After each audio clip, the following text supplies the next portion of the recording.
vendedor carreta motorizada contra a regra autoridade de segurança, se atou o PNTL liu husi trânsito, obrigatoriamente a sair husi tacitolo. Secretário de Estado Assunto Toponomia, na Organização Urbana orienta a equipa Trânsito Município de Li, a saia obrigatório, negociante carreta motorizada, nebefang a área Tacitolo.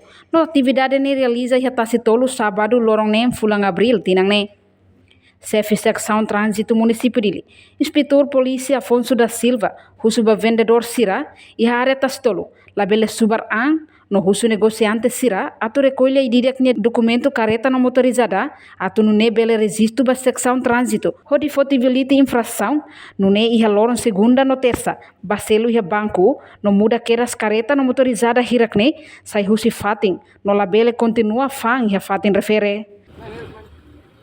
Fang carreta motor iha fatin dene, al favor recolhe tabosren documentos na amnia fatin, amnia Amri fatin atau nune registro itu boskurnya motor kareta serawatu botikera tiketi prenenian